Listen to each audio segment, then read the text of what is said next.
History says Carlo Gambino ruled quietly and died the same way in Brooklyn, 1976. No war, no arrest, no fall, just a peaceful ending that seemed to close the story.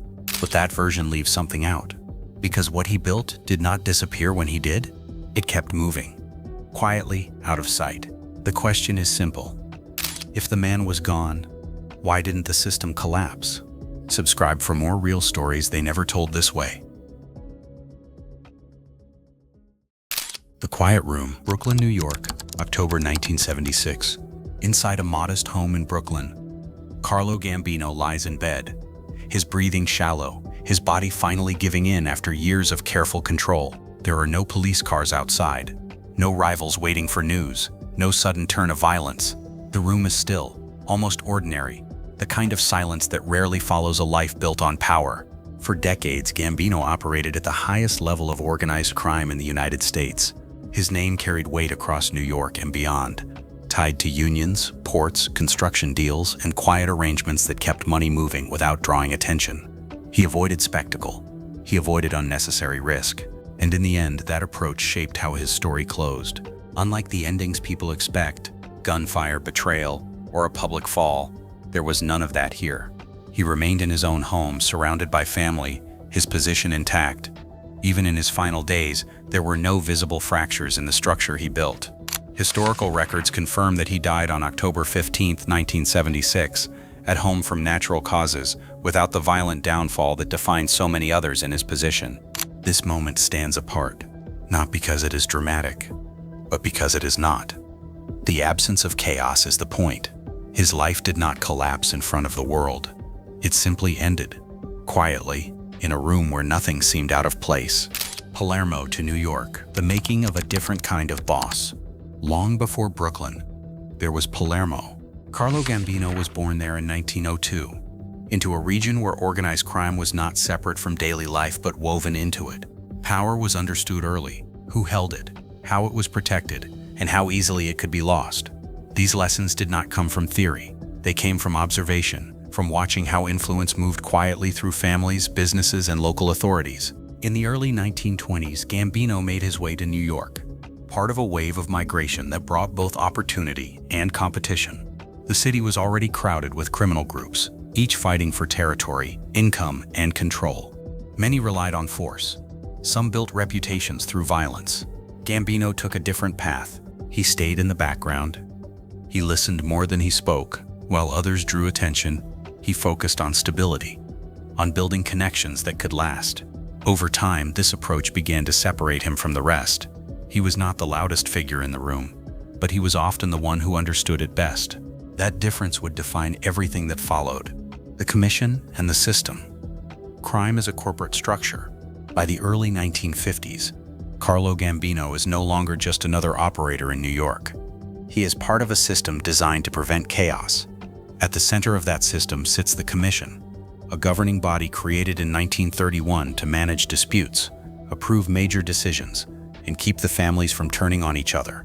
This is where organized crime begins to look less like scattered crews and more like a coordinated enterprise. Territories are understood, roles are defined, decisions are weighed against risk, not emotion. Violence still exists, but it is controlled, used carefully, and often as a last measure rather than a first move. Gambino fits into this structure with precision. He does not challenge it. He works within it, building alliances, strengthening his position quietly. His influence grows not through spectacle, but through consistency. He understands that stability brings profit, and profit brings power. Behind the scenes, revenue flows through multiple channels: labor rackets, cargo handling, construction contracts, each connected to legitimate industries. Money moves through layers, making it harder to trace, easier to protect. The system rewards those who think long-term, who avoid attention, who keep operations running without disruption. Gambino is one of the few who fully embraces that approach. And over time, that restraint begins to set him apart. The Anastasia assassination, power without exposure, October 25, 1957. Park Sheraton Hotel, Midtown Manhattan, New York. Albert Anastasia sits in a barber's chair, relaxed, unaware that the balance of power is about to shift. Moments later, gunmen enter and open fire. The killing is fast, direct, and public, one of the most visible assassinations in Mafia history. Anastasia had ruled through fear. His reputation was built on force, on unpredictability, on the belief that violence could secure control, but that same approach made him a target. Within the commission, his position had become a liability, too visible, too unstable. Gambino is not seen at the hotel. His name is not tied to the gunman. There is no public link placing him at the center of what happens that morning. And yet, when the dust settles, he is the one who rises. This is the difference in method. Power changes hands, but Gambino remains untouched by the act itself. No spectacle, no traceable involvement, just a shift that places him at the top of one of the most powerful families in the country. From that point forward, his position is not built on fear alone. It is built on control of information, of perception, and of timing. If you're following this case, subscribe. There's more beneath the surface. Building the Gambino Empire, business over bloodshed. After 1957, Gambino's priority is not expansion through force, but through structure. The family grows by embedding itself into systems that already exist: ports, labor unions, construction firms, areas where money moves constantly and oversight can be influenced. Control of the waterfront becomes one of the most valuable assets. Cargo moves through New York at a scale few industries can match, and with that comes opportunity. Imports, exports, and goods that never appear on official records. Union influence allows decisions to be shaped quietly, from hiring to distribution. Construction follows a similar pattern. Contracts are steered, costs adjusted, outcomes managed behind closed doors. Legitimate businesses become part of a wider network, sometimes knowingly, sometimes not. The line between legal and illegal activity begins to blur. This structure is not accidental. It reflects a system that has been documented over time, where organized crime families maintained influence over industries like construction and labor to secure long-term revenue streams. Gambino avoids unnecessary conflict. Open violence disrupts business. It brings attention. Instead, problems are handled with precision, often before they become visible. Stability is maintained not through fear alone, but through predictability. And at the center of it, Gambino remains distant, rarely exposed, but always in control. Politics, ports, and protection. The hidden partnerships. By the early 1960s, Carlo Gambino is no longer dealing only with crews and territories. His influence runs through systems that appear legitimate on the surface. The waterfront is one of the most important. Ships arrive daily into New York Harbor, carrying goods from across the world. Control over loading, unloading, and distribution creates steady income and quiet leverage. Labor unions sit at the center of that control. Hiring decisions, work schedules, and access to jobs can all be shaped without drawing attention. Those decisions ripple outward, affecting companies, contracts, and timelines. What looks like routine business often carries another layer beneath it. The same pattern extends into construction and trucking. Projects depend on permits, labor, and supply chains. Each step offers a point of influence. In many cases, that influence is maintained through relationships, sometimes cooperative, sometimes pressured, often unspoken. Political connections add another layer. Local officials, regulators, and enforcement bodies are not always outside the system. Some benefit from it. Others choose not to interfere. The result is a structure where legal and illegal interests overlap, each protecting the other when it suits them. Gambino does not need to be visible inside these arrangements. His role is to keep them stable, profitable, and insulated from disruption. The Banana War, chaos versus control. New York, early 1960s. The Bonanno family enters a period of internal conflict that does not stay contained for long. What begins as a leadership dispute starts to ripple outward, unsettling the balance between the five families. Allegiances shift quietly at first, then more openly. Meetings grow tense. Decisions carry more weight than before. The risk is no longer limited to one family. It threatens the structure that has kept order in place for decades.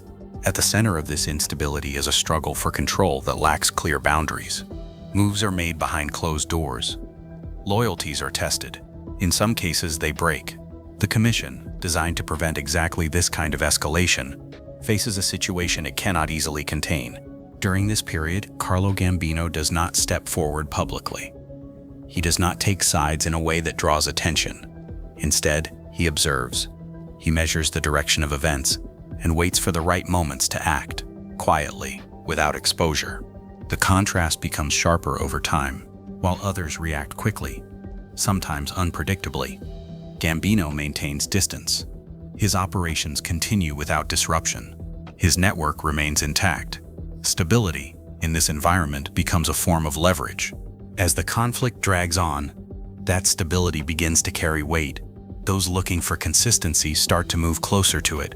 Influence shifts, not through force but through reliability. When the situation finally settles, the damage is clear. Trust has weakened. Lines have been redrawn. But one thing stands out. Power built on reaction struggled to hold together. Power built on control did not. Law enforcement pressure. The system tightens. By the late 1960s and early 1970s, federal attention toward organized crime begins to shift. Investigations become more coordinated. Intelligence gathering improves. The idea of treating these groups as structured organizations rather than isolated crimes starts to take hold.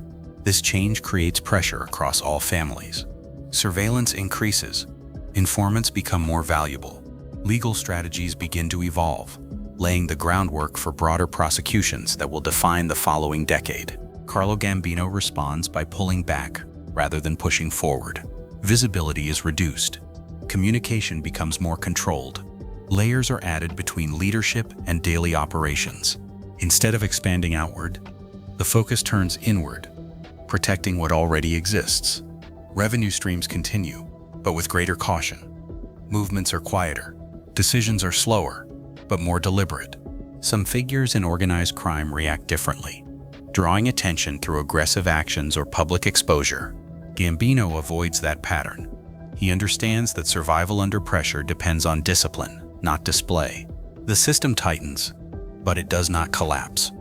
It adapts, and at the center of that adaptation, Gambino remains consistent, present, but rarely exposed. The succession decision, a quiet but dangerous choice. By the mid-1970s, Carlo Gambino begins to think about what comes next. His health is declining, and the question of leadership can no longer be delayed. In an organization built on hierarchy and loyalty, succession is not just a formality. It determines whether the system holds or fractures. The expectation within the family leans toward a traditional choice. Street figures with strong followings, men who built their reputations through enforcement and visible authority, seem like natural successors. Instead, Gambino chooses a different path. He names Paul Castellano as his successor. Castellano represents a continuation of Gambino's approach, focused on business operations, corporate-style management, and distance from day-to-day street activity. On paper, the decision makes sense. It preserves the structure Gambino spent years building. It keeps the focus on profit, not confrontation. But inside the family, the reaction is not uniform. For many, the choice feels like a shift away from tradition. Castellano is seen as removed, less connected to the men handling operations on the ground. That distance creates friction. Quiet at first, but persistent. Gambino's decision avoids immediate conflict. There is no open challenge, no visible break, but it plants something beneath the surface. A divide between two visions of power, one rooted in business, the other in street control.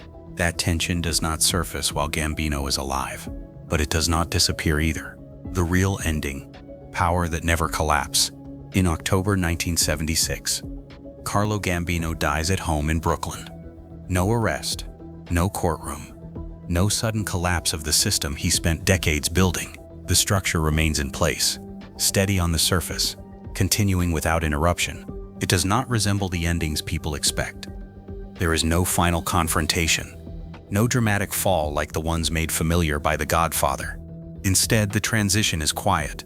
Leadership passes on. Operations continue. The machine does not stop.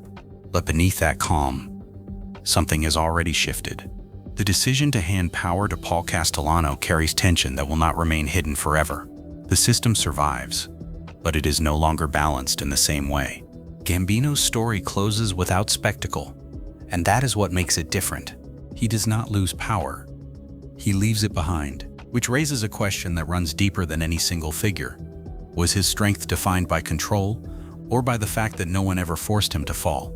If you want more real endings, history left out, subscribe and follow the next case.